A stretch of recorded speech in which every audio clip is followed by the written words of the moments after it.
우리는 모두 하나님을 섬기는 과정에서 교회라는 인적 공동체에 속해 있습니다.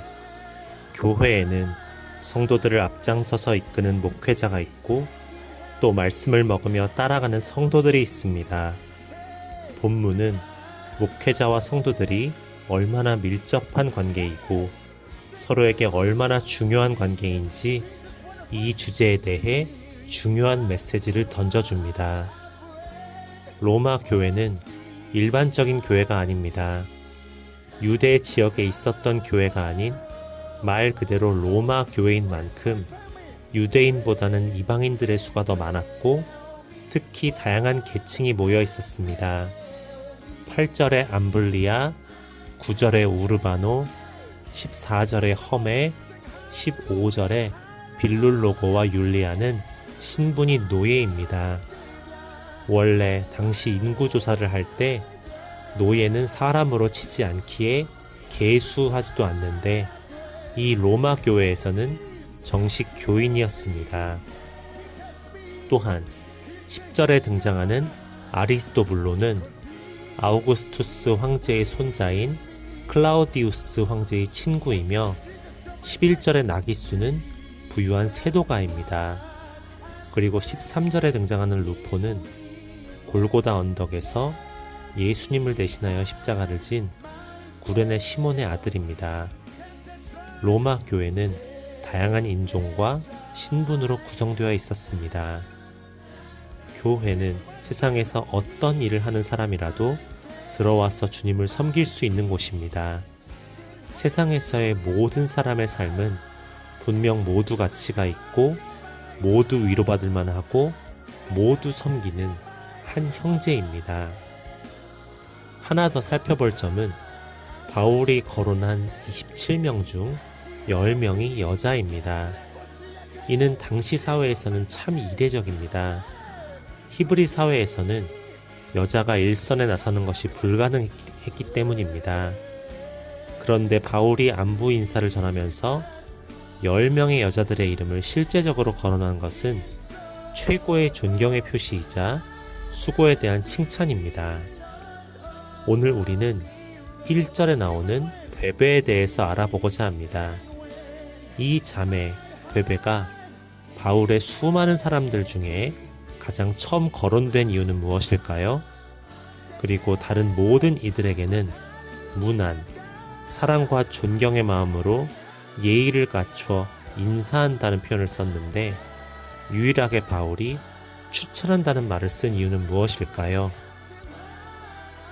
겐그레아 교회의 일꾼이라고 쓰는데 겐그레아는 고린도 남쪽 지역으로 현대 지명으로는 케흐리에스라고 하는 그리스 남쪽의 작은 항구 도시입니다.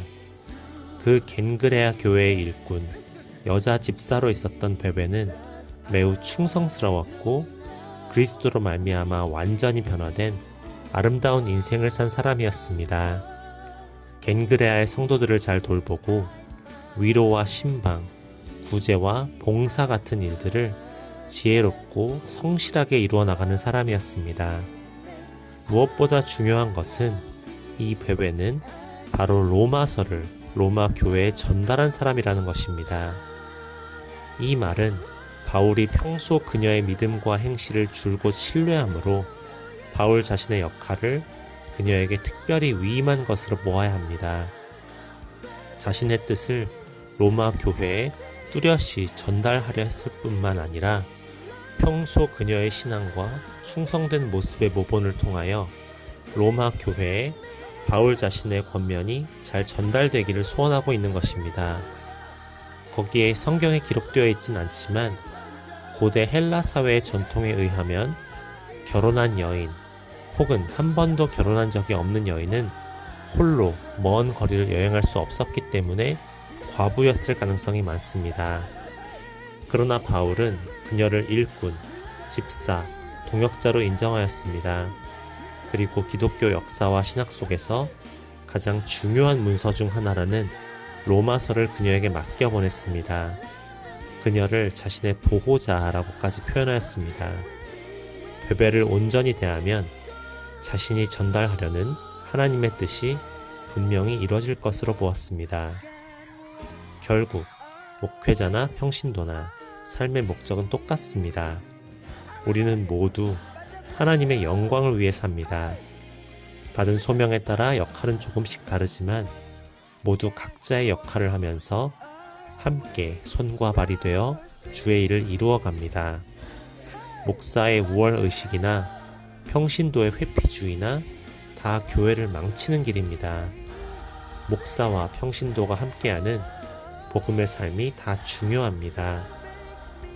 바울이 없는 베베는 진정 하나님의 세계를 바라보고 복음의 삶을 희생하는 가치를 맛볼 수 없었을 것입니다. 반대로 베베가 없는 바울은 겐그레아 교회에서의 사역이 결코 쉽지 않았을 것이고 로마서를 전달함에 있어서 더 많은 고민과 괴로움이 있었을 것입니다. 하나님은 당신의 신실한 종들을 통하여 그리고 그 종들의 서로 화목함과 섬김을 통하여 역사를 이루어 가십니다.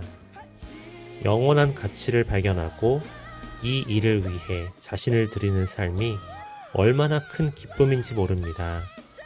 하나님을 알고 하나님이 나를 받아주신다는 것이 얼마나 큰 축복인지 모릅니다. 하나님 앞에 드려진 삶, 이 세상 어떤 자랑도 초월하는 삶, 목사가 진정한 말씀의 파수꾼이 되어 전달하고 성도가 그리스도의 가치를 깨달아 기쁨으로 헌신하는 삶, 그런 삶이 모인 교회 공동체를 만들 수 있기를 주님의 이름으로 축원합니다.